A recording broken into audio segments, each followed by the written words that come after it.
The people who dream and those people who dream big have a different kind of life than the people who don't dream. And most people are just satisfied with at. There's always a next level. Your definition of greatness and what you want to achieve could be totally different than somebody else's.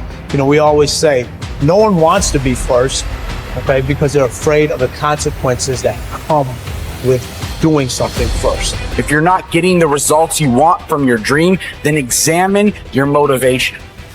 Give yourself something to work towards constantly. Take charge of your emotions. Don't let someone else choose them for you. If you're not going to do everything that is necessary to get where you want to be in your life, why even bother? Sounds harsh, doesn't it?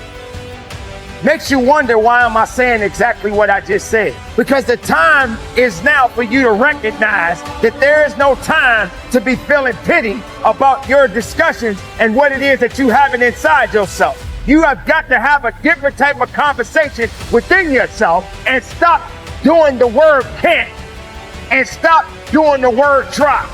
Dreams will remind you that even if the situation isn't temporary, dreams still give you a purpose to live a bigger life despite what you're dealing with, because they will help you move through the chapter of the life that you're in more powerfully, more grounded, and more fulfilled.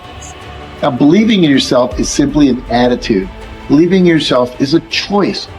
You have to choose to believe that you can do anything you set your mind to, anything at all, because in fact you can.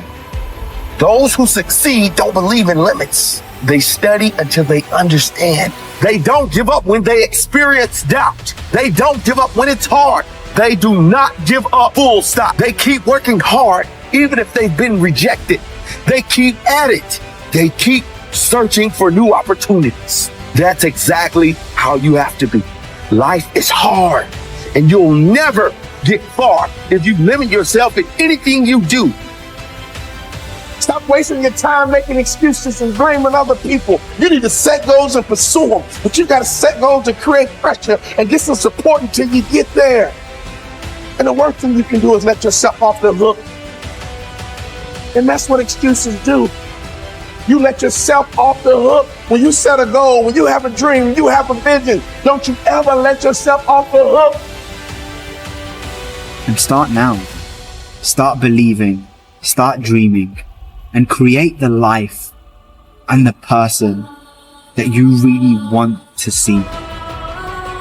Most people go through life never discovering what their talents are. Most people never develop their talents. They have skills and abilities, but if you don't nurture them, if you don't develop them, they will never serve you. Your gifts can take you many places if you develop your gifts. Most of us don't like to do those things that come easy to us. I've always loved to talk to people. I decided, taking this advice, to develop my skills as a speaker. And my gift has developed and it's taken me many places. You have something that you brought to the universe, and that if you decide that my life deserves my developing this, what I do well, and becoming the best at it, and mastering myself, and seeing what I have within me, if you decide to drop your buckets where you are and develop your gifts, I grant you, you'll never ever be without. I grant you that your gifts will take you places that will literally amaze you. I grant you that if you begin to work to develop your gifts, you'll develop a strong sense of happiness. You'll get a larger vision of yourself, because part of beginning to get a larger vision of yourself, all of us need some area of our lives where we can have a feeling of competence. That people know when they think about this area, that's something you do. That you eat and sleep back. And that you do that. You do that. And people know it. And you know it. And you know that you know this. If you don't know anything else, you know this. Can you tell I know what I'm doing? Oh, hello. You know this. So you've got to work on it. When other folk are having a good time, you've got to have the strength of character to concentrate, to read, to digest information. If you decide in any particular area that you're concerned about to make a conscious, deliberate, determined effort to read one book a month in that area, in 5 years, you'll be among the top 5% experts in the world. I read a minimum of 2 books a week. The average American reads only 1 book a year. If you decide that area that you love, that you are going to master that particular area, in this era of accelerated change, overwhelming complexity, and tremendous competition, as you begin to develop and expand your skills and your talents and your vision of yourself, you will always be in control of your destiny. It is in the nature of things that some people will be more successful and happier than others. Some people will make more money, have better lives, enjoy greater fulfillment and satisfaction, have happier relationships, and contribute more to their communities. Others will not.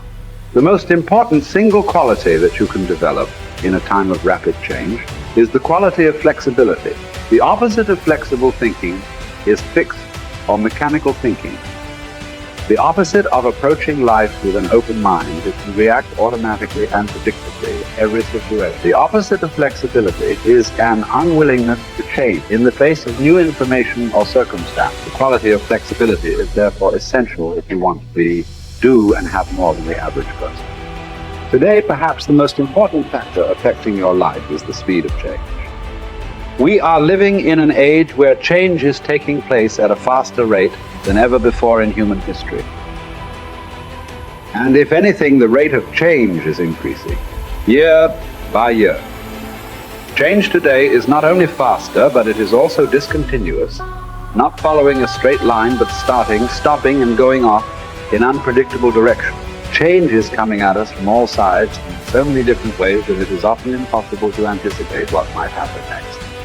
By its very nature, change is unpredictable, often forcing us to scrap our very best plans and ideas overnight as the result of a completely new and unexpected development coming from a new and unexpected direction. As a result, we have to remain flexible in our thinking and in our possible courses of action. You must learn to say to remain flexible is, I made a mistake. It is amazing how much time, energy, and money is wasted because someone's ego is so large that they will not admit they have made a mistake, even one that is obvious to everyone around them. Once you say, I was wrong or I made a mistake, the issue is largely over. From then on, everybody can get on with resolving the problem or achieving the goal. But as long as a key person is unwilling to admit that he or she has taken the wrong course, everything comes to a stop. We have seen this repeatedly in national politics, where the failure of a single person to admit a mistake or blunder has led to tremendous waste of time and energy for everyone involved, and often for the entire nation. Here is the most important rule of flexibility. Be clear about your goal, but be flexible about the process of achieving it. Always be open to the influence of your superconscious mind. Remain sensitive to the possibility of serendipitous and synchronous. Be open to ideas, inspirations, and input from other people. In the New Testament, Jesus said, you must become like a little child if you would enter into the kingdom of heaven. One interpretation of these words is that you must remain open-minded, flexible, calm, confident, and curious if you want to be able to recognize new opportunities and possibilities as they open up around you on your journey toward your goal. Resolve to remain flexible and open no matter what happens. Remember, there is almost always a better way to accomplish any task or to achieve any goal. Your aim should be to be alert and aware to what it might be, to find it and then to take action in that new direction as quickly as possible. This will ensure that you inevitably reach your goal, sometimes in the most unexpected and surprising ways. You see, you can have anything you want in life if you want it badly enough and are willing to pay the price. Now, the rules regarding the price of success are simple. There's just 2 of them. Number 1 is you always have to pay full price for success. And number 2 is you always have to pay in advance. Now, here are some key points on goals. And please remember these. The first key point is that your ability to set goals and to make plans for their accomplishment is the master skill of success. The development of this skill requires continual practice and serious personal work. something that only the top 5% will discipline themselves to do. You see, setting goals is hard. Setting goals requires delaying gratification. Setting goals means taking some time aside and sitting down and really thinking through what it is you want in each area of your life. And because this is difficult, most people won't do it. Number 2, your goals must be congruent with your basic values.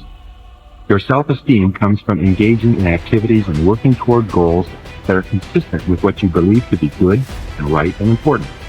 Take some time to think through what you believe in and then structure your goals in harmony with your innermost convictions. What are your basic values in life? What would you live for? What would you fight for? What would you sacrifice for? What would you die for? What are the most important things to you in life? And are your goals, are your daily activities congruent with those values? Now, one of the things we know about high-achieving men and women is that they're very clear about what it is they believe in. And one of the things that we know about underachievers and failures is that they're very vague about what it is they believe in. Because when you know what your values are, then it's quite easy for you to make the critical decisions in your life. But if you don't know what your values are, or if you've never taken the time to think them through, then you will toss with the wind and you'll go whichever way the wind blows on almost any area of decision.